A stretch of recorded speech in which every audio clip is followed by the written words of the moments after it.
Welcome to another reading of the real Frank Zappa book by Frank Zappa and Peter Gunabarazo.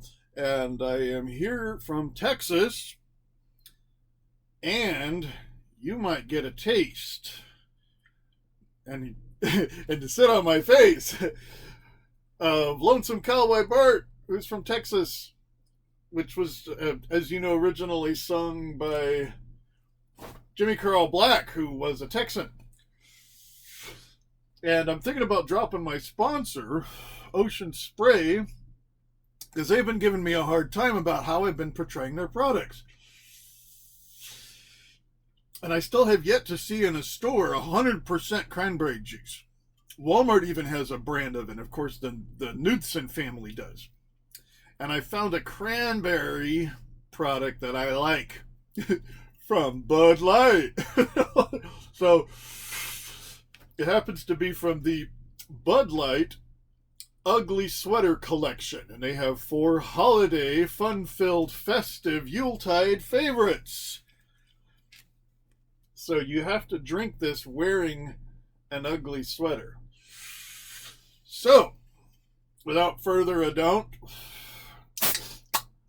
I will attempt to sing 2 out of 3 of the songs that were portrayed in the High Court of Britannia, in one of my favorite chapters, called Drool Britannia. This is quite good, although I've got a Fisherman's Friend lozenge in my mouth, and it's giving it a very interesting flavor. Actually, it's making this taste like menthol, because Fisherman's Friend is very menthol, but I've been trying to sing through these songs. One of these songs here starts off with "She Painted Up Her Face," and it's mentioned in the book as one song, but it's actually a medley that goes on for at least 10 minutes. So I'm going to try to shorten it. I'm also singing the versions that are based on the lyrics that are printed in the book, and even some of the sightings of some of the albums that were listed in. There's a few errors in there. I don't care. I'm totally messing up this whole reading anyways. And the whole purpose of this thing that I'm doing here is to get sued. I just found out that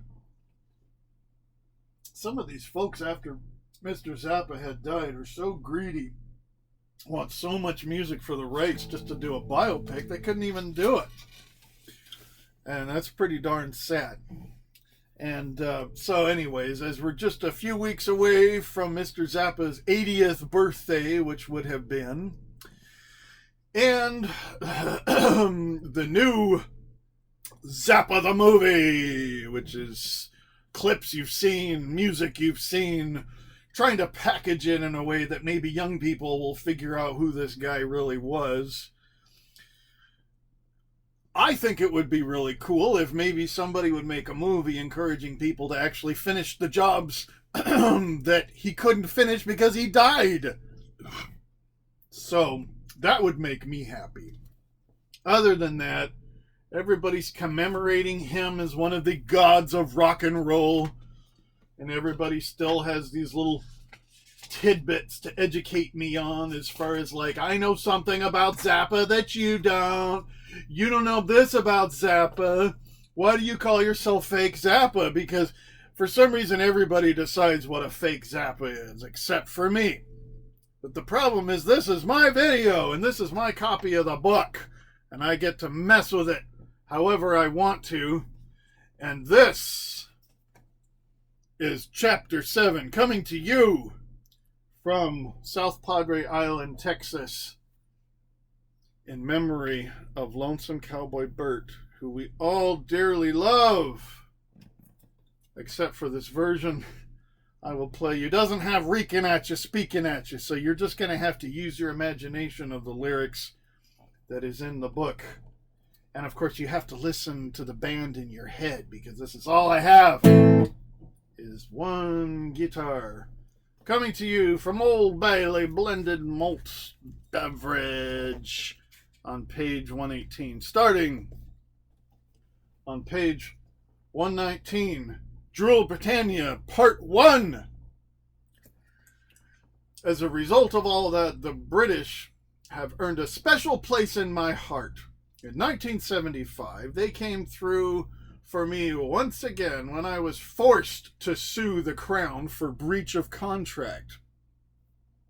My claim arose as a result of a canceled performance by the Royal Philharmonic Orchestra and the Mothers of Invention, scheduled to coincide with the conclusion of principal photography on the 200 Motels film.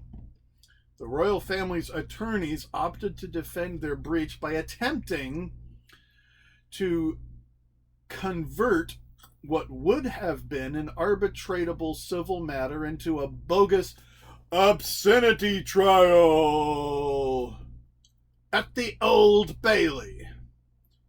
The matter was complicated by a catch-22 sort of musicians' union rule governing rehearsal for a recording session. According to the rule book, there is no scale payment rate for rehearsing for a recording session. That means that a person hiring an orchestra, for example, either is prohibited from rehearsal altogether or has to pay full recording scale while the orchestra makes all the mistakes you never want to release on a record. The union does, however, permit and post a scale rate for rehearsal for a live concert. To navigate this mysterious policy, making it possible for the Royal Philharmonic to release the music for 200 Motels before recording it, we booked a concert at the Royal Albert Hall, listing the initial rehearsals as rehearsals for the concert, all completely legal. If, however, the concert were not to occur, the production company, my company, would then have been liable for a massive payment to the union for, double quote, extra recording sessions, end quote.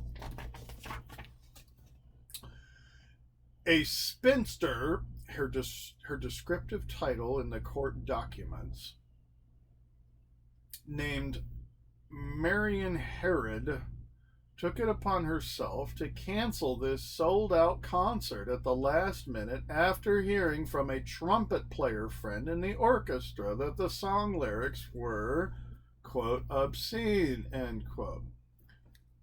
One of her objectionable words was brassiere. Her action on behalf of the Crown, her employer, caused a substantial and demonstrable financial damages from the concert, as the ticket money had to be refunded along with the concert preparation costs, and from the potential balloon payment to the musicians' union. Okay, let me set the scene for you. The Old Bailey is just like you've seen in the old British courtroom dramas. Dark wood paneling, musty smell, robes, wigs, they're made of horsehair, pompous assholes scouring at each other. You get the picture. Here's some stuff you don't know. Everybody involved in the proceedings, the judge and both sides of the councils, has to write everything down in longhand on foolscap, the long legal paper. There's no court stenographer throttling a plastic machine in the corner, so everyone is instructed to speak slowly. So as you read the transcript, remember, everybody is talking in slow motion.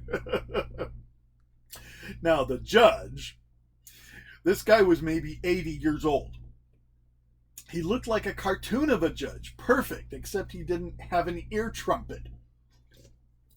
During the proceedings, one of the lawyers attempted to introduce the 200 Motels record album into evidence. Upon seeing it, Justice Makata said, "What is that?" The reply, "It is a phonograph record, your lordship." Okay, here we go.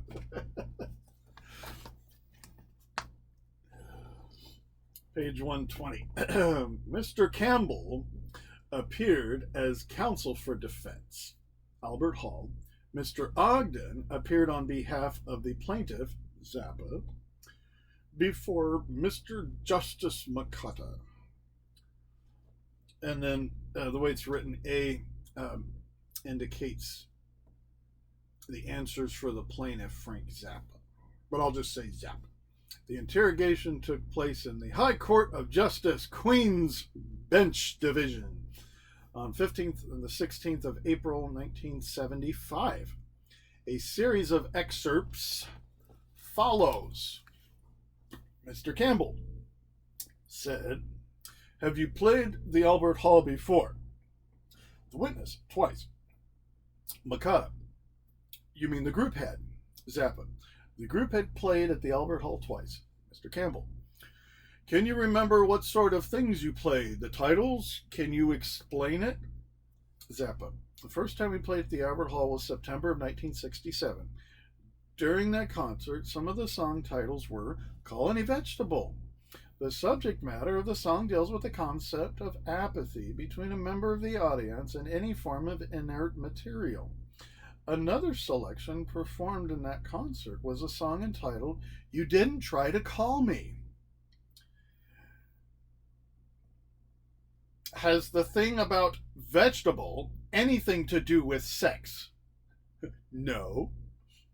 "Has the second one you mentioned had anything to do with sex?"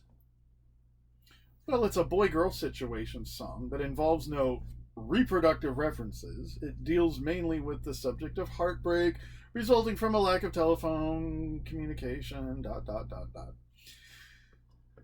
Okay. Then they proceeded to discuss several songs that have been performed at the concert. Mr. Campbell said, "What was the concept of the song, Would You Go All the Way? This song makes reference to the kind of people that you might find in the armed forces, and the way that you might attempt to treat girls which they procure for their amusement. It makes reference to the monster from the USO. Is that an unidentified flying object? No. What is a USO? It is an abbreviation for United States Overseas. Then she painted up her face, to which objection has been taken. What do you say about that?" Well, I think that it is an important piece of material lyrically. What sort of concept about it?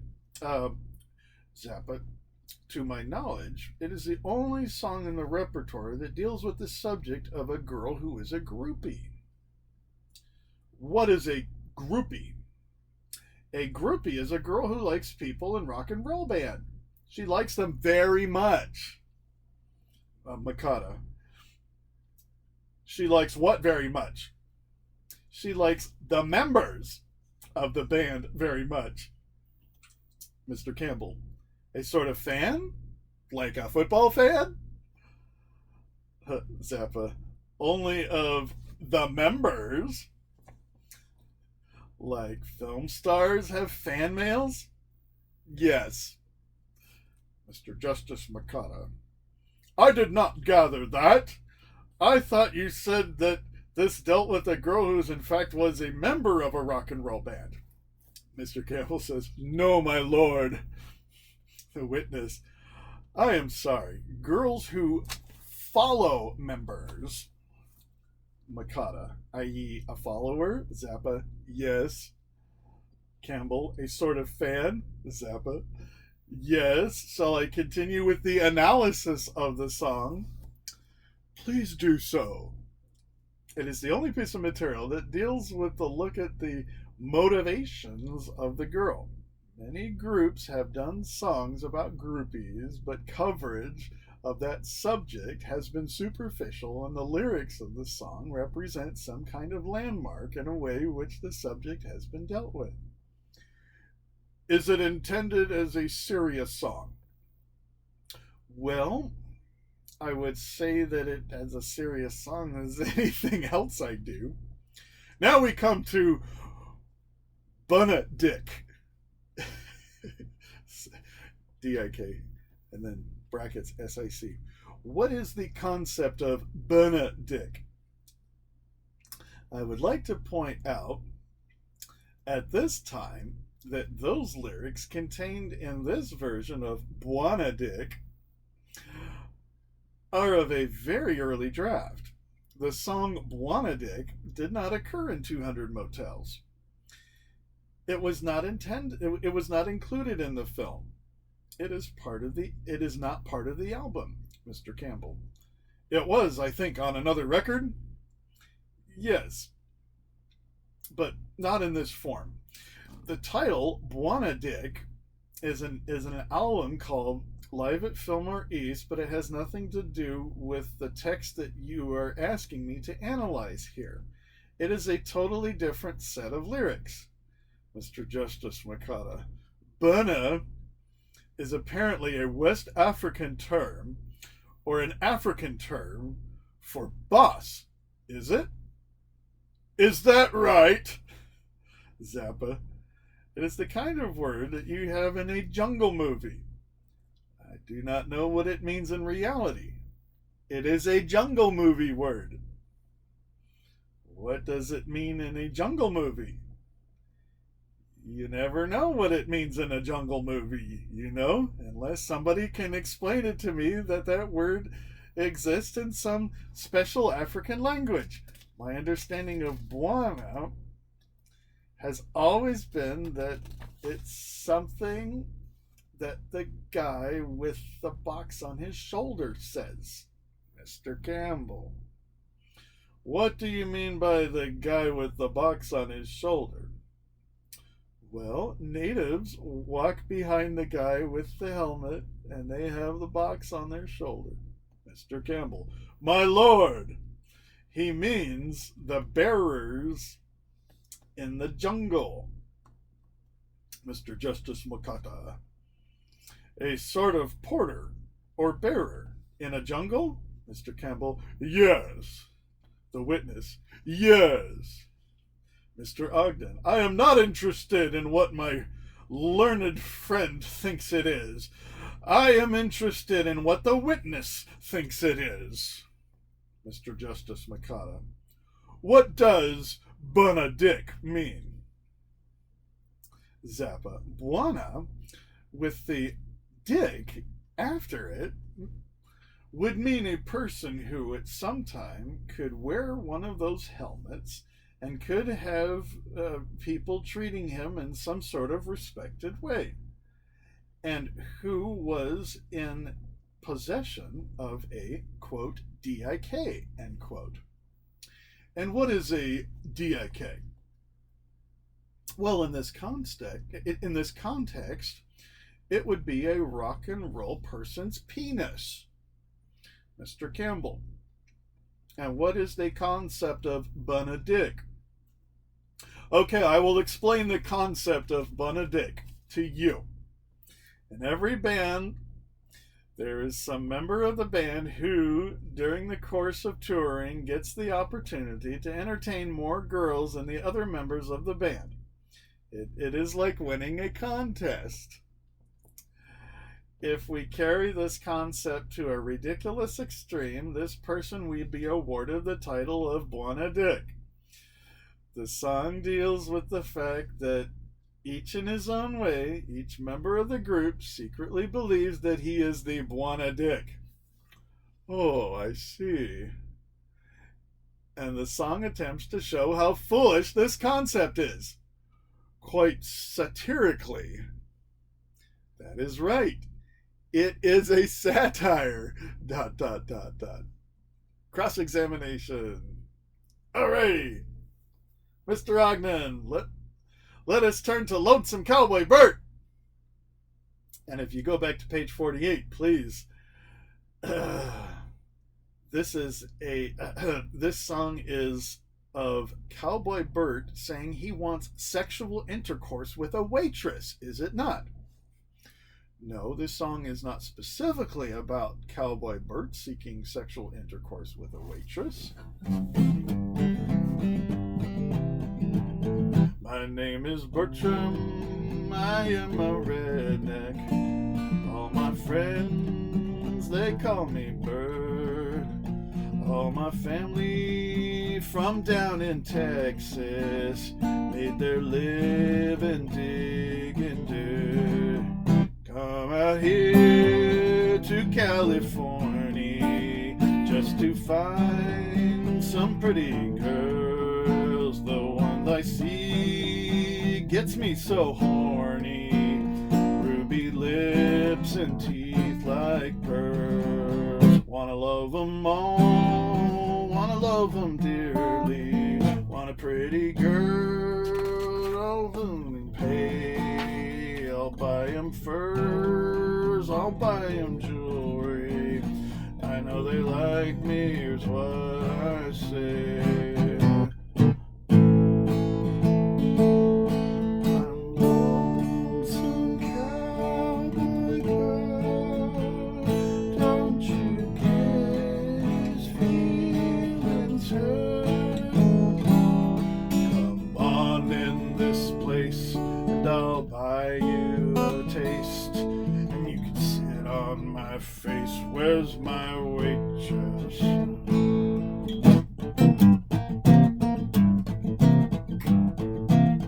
an awful nice guy. I sweat in the sun. I'm a roofer by trade. Quite a bundle I made. I'm a unionized roofing old son of a gun. He's a roofing old son of a gun. When I get up, I get plastered. So I drink and I fall on the floor. Then I find me some communist bastard, and I stomp on his face till I don't bleed no more. Stomp on his face till I don't bleed no more. I fuss and I cuss, I keep drinking till my eyes perf up and turn red. I drool on my shirt to see if he's hurt, then kick him again in the head. Yes, kick him again in the head. Now kick him again in the head. Boys, kick him again in the head.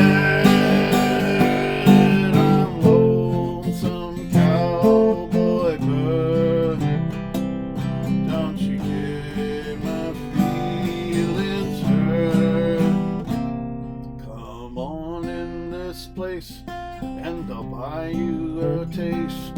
You can sit on my face. Where's my waitress? Oh boy, you hot little bitch!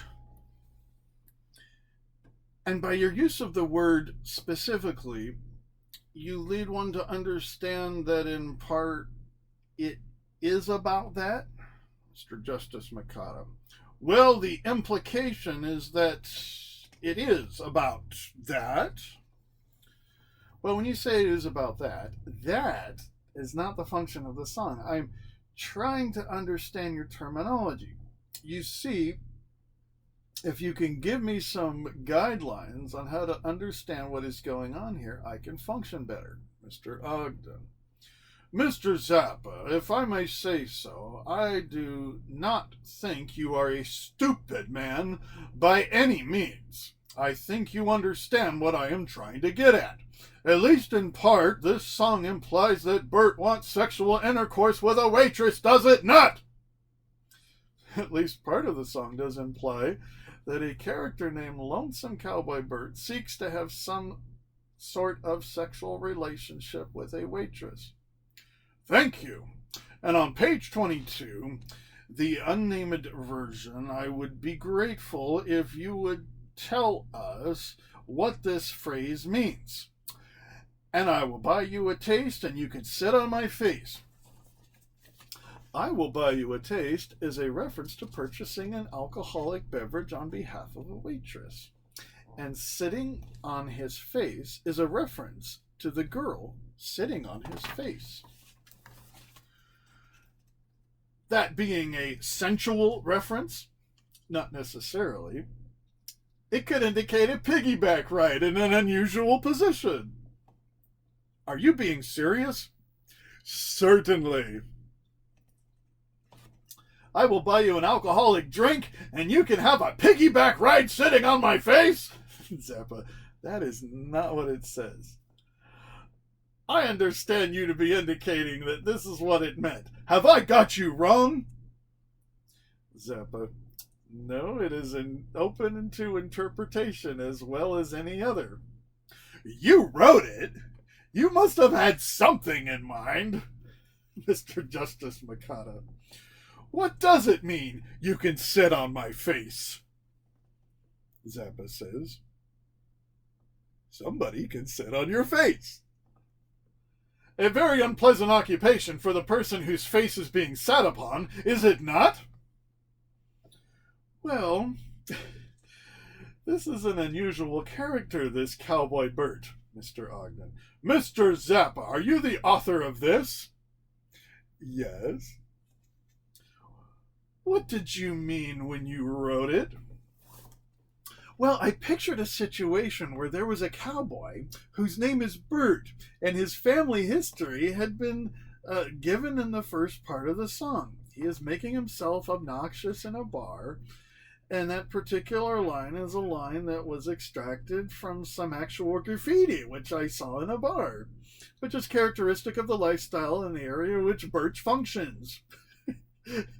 And it is something that is meant to help portray the character in his normal speaking style, in the same way as the song was, if it was a song about a pirate, I would have him saying, "Avast, ye lovers," or something like that. And it is a type of thing that this character would say to a waitress. Mr. Justice Makata. But do you say it has some sexual connotation? It could, by some stretch of the imagination, certainly. The picture is of the lower region of a person who was doing the sitting coming in contact with the upper region of the person who was supporting the sitter. Mr. Ogden. Well, that is all very fine, but let us put into cruder terms. You mean the naked buttocks of a girl sitting on a man's face? There was no reference here to naked buttocks. No, but that is what you meant. No. And you are unable to tell us what, in fact, that phrase is meant by you to mean? In fact, I just explained it to you, Mr. Justice Makata. You heard it used by somebody? I saw this graffiti. It was written in graphite on the wall of a toilet in a bar that people like Cowboy Burt go to, Mr. Ogden. I think I can leave that point, Mr. Justice Makata. What does "come smell my fringy shirt" mean? Is there any particular meaning in that? Certainly. What does it mean? Have you ever seen a cowboy shirt? I'm not sure that I have. But by all means, tell us what it means. You have to understand what a cowboy shirt looks like. There are different styles, and some of them have fringe across the chest and along the arms, fringe that hangs down. It is a decoration. I know what you mean. And this song is trying to establish Burt's character. This is a person who dresses like a cowboy, behaves like a cowboy, and smells like a cowboy. He is 100% cowboy all the way through.